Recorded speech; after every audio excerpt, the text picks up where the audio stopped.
हलचल में पहली खबर भोपाल से, जहां एमपी गृह मंत्री नरोत्तम मिश्रा ने प्रेस कॉन्फ्रेंस कर कांग्रेस पार्टी पर जमकर साधा निशाना। 17 सितंबर को पीएम के एमपी दौरे पर चीते के कार्यक्रम को लेकर कांग्रेस की तंज पर कहा कि जब भी प्रदेश या देश के गौरव व सम्मान की होगी बात, तो कांग्रेस को महान भारत नजर आता है, बदनाम भारत। देखिए, जब भी ये चीते जो है पूरे हिंदुस्तान में नहीं, ये गौरव की बात है कि हिंदुस्तान में मध्य प्रदेश के अंदर वो आ रहे हैं, और जब भी मध्य प्रदेश के गौरव की बात होगी या देश के गौरव की बात होगी, प्रदेश के सम्मान की बात होगी, तो इनको महान भारत बदनाम भारत नजर आता है। ये आप चीतों पर चीत्कार कर रहे हैं, कभी रोहिंग्याओं पर चीत्कार करते दिखे? रोहिंग्याओं पर खामोश रहते हैं, और प्रदेश के और देश के गौरव की बात आती है तो ऐतराज करते हैं। चीते पे चिड़काई की है, समझ में नहीं आ रही। अगली खबर इंदौर से है, जहां भाजपा के प्रदेश प्रवक्ता उमेश शर्मा के निधन पर उनके अंतिम संस्कार में शामिल होने सोमवार को इंदौर पहुंचे भाजपा के प्रदेश अध्यक्ष बीडी शर्मा व प्रदेश संगठन महामंत्री हितानंद शर्मा सहित अन्य वरिष्ठ भाजपा नेता। सभी ने भाजपा प्रवक्ता को कंधा देकर नम आंखों से दी अंतिम विदाई। अंतिम यात्रा में हजारों की संख्या में लोग रहे मौजूद। इसके पूर्व रविवार को सीएम शिवराज सिंह चौहान सहित अन्य भाजपा नेताओं ने भी अस्पताल पहुंचकर भाजपा प्रवक्ता उमेश शर्मा को श्रद्धा सुमन किए थे अर्पित। ज्योतिर्मठ बद्रीनाथ व शारदा पीठ द्वारका के शंकराचार्य जगत गुरु स्वामी स्वरूपानंद सरस्वती के ब्रह्मलीन होने पर उनके शिष्यों में गहरा शोक। जगत गुरु के अंतिम दर्शन करने के लिए बड़ी संख्या में नरसिंहपुर पहुंच रहे लोग। सोमवार को वैदिक मंत्रोच्चारण व धार्मिक रीति रिवाज से अंतिम विदाई देते हुए उन्हें दी गई समाधि। सीएम शिवराज सिंह चौहान, पूर्व सीएम कमलनाथ, विधायक जयवर्धन सिंह, पूर्व केंद्रीय मंत्री सुरेश पचौरी भी अंतिम दर्शन करने पहुंचे समाधि स्थल। कमलनाथ ने कहा कि हमेशा मिला है उनका मार्गदर्शन, देश हित में हमेशा बेबाकी से रखते थे अपनी बात। उनका जाना है बहुत बड़ी क्षति। अपने बयानों से हमेशा सुर्खियों में रहने वाली एमपी की पूर्व सीएम उमा भारती ने ज्ञानवापी मामले को लेकर भोपाल में आयोजित की प्रेस कॉन्फ्रेंस, जिसमें उन्होंने कहा कि पितृपक्ष में उनके लिए सुनने को मिला है महत्वपूर्ण निर्णय कि ज्ञानवापी पर याचिका सुनवाई के है योग्य। कहा कि अयोध्या, मथुरा, काशी पर बाहर बैठकर होना चाहिए था समझौता, लेकिन नहीं हुआ ऐसा। ये याचिका की है शुरुआत। जब राम मंदिर की बात हुई तो सबने सुना फैसला, ऐसा ही हो आगे भी। सुनिए इस मुद्दे को लेकर और क्या कुछ बोली पूर्व सीएम उमा भारती। वही बात कह रही, अगर मुस्लिम समुदाय ने आगे आकर के ऑफर दे दिया ना, हाँ अयोध्या मथुरा, अयोध्या तो हो गया, मथुरा और काशी का, तो आप खुद देखिएगा इस चीज को मैं कह रही हूँ कि हिंदू समाज खुद डंडा लेकर खड़ा हो जाएगा और बाकी मस्जिदों की रक्षा करेगा, खुद देखिएगा। लेकिन अगर इस तरह से अटकाया गया, लटकाया गया, इनकी बात सुनो ही मत, ये सब हुआ, तो फिर वो कोर्ट की शरण में जाएंगे, फिर कोर्ट के डिसीजन पे जुबिलेंट होंगे, जुबिलेंट होने के लिए अपसंद होंगे, और कट्टरपंथी एलिमेंट जो हमारे समाज में कभी रहा ही नहीं, वो और बढ़ता जाएगा, जिसको हम रोक ही नहीं पाएंगे, हमारे नियंत्रण से बाहर हो जाएगा।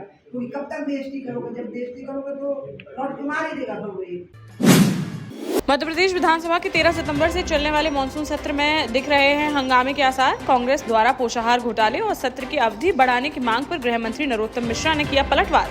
गृह मंत्री ने कहा कि ज्यादा अवधि के सत्र का कोई उदाहरण दे कांग्रेस।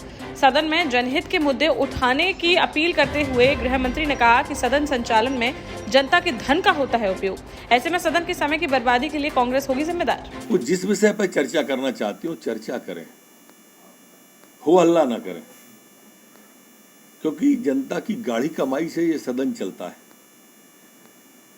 संवाद लोकतंत्र का सशक्त माध्यम है, वो जो सशक्त माध्यम है उसका प्रयोग करें। दिक्कत सदन में क्या-क्या महत्वपूर्ण है? द्वितीय अनुपूरक सबसे महत्वपूर्ण है, और प्रश्नकाल, शून्यकाल, ध्यानाकर्षण, इन सब के माध्यम से सम्मानित सदस्यगण अपनी बात को रख सकते हैं, जनहितैषी काम को रख सकते हैं, विकास के काम को रख सकते हैं, जन समस्याओं के समाधान पर चर्चा हो सकती है। मध्य प्रदेश के पूर्व मुख्यमंत्री और पूर्व केंद्रीय मंत्री उमा भारती ने बागेश्वर धाम पीठाधीश्वर पर दिया बड़ा बयान। उन्होंने कहा कि उन्होंने प्रीतम लोधी से उलझकर उनके लेवल का कर लिया अपने आप को। हमको बताते तो हम प्रीतम लोधी को समझा कर करा देते मामले को शांत। उमा भारती ने यह भी कहा कि वह नहीं जानती धीरेन्द्र कृष्ण शास्त्री को, पर उनके बारे में सुना जरूर है बहुत कुछ। मुझे बहुत, मैं रामभद्राचार्य जी को बहुत मानती हूँ। अब कोई कुछ उनके बारे में बोल देगा तो मैं तो नहीं सह पाऊंगी। उनको मैं नहीं जानती, क्या नाम है उनका, बागेश्वर धाम जी को, क्योंकि वो एकदम नए राइज हैं, लेकिन हमारे बुंदेलखंड का खूब नाम उनने बढ़ाया है विदेशों में भी जा करके, उनको तो इसमें पढ़ना ही नहीं चाहिए था, वो इतने बड़े संत हैं, अब वो प्रीतम के लेवल पे आ गए। तो अब मैं क्या करूं? अब तो उनके और प्रीतम के बीच में ही हो गया, नहीं तो मुझे बोल देते सीधे कि दीदी प्रीतम को डांटो। बागेश्वर धाम जी को मैं बहुत मानती हूँ, मतलब मैंने सुना है उनको, मतलब फेस टू फेस तो देखे ही नहीं कभी उनको, बल्कि मैंने पहली बार उनकी वो भाषा सुनी तो इवन आई वाज सरप्राइज कि अरे ये तो बिल्कुल ठुर्र बुंदेलखंडी नहीं जिसको बोलते हैं, टटरी के बंदे। आदिवासियों के संगठन जय आदिवासी युवा शक्ति जयस ने किया 2023 का चुनाव लड़ने का ऐलान। आदिवासी बाहुल्य सीटों पर असर वाले जयस संगठन से तालमेल पर कमलनाथ ने भी दिया बड़ा बयान। उन्होंने कहा कि जिन सीटों पर जयस होगी मजबूत, कांग्रेस देगी उनको टिकट और जिताएगी चुनाव। बीजेपी विरोधी जयस में कमलनाथ ने बताया कांग्रेस का डीएनए। अभी मुझे जयस वाले अभी मिले हैं,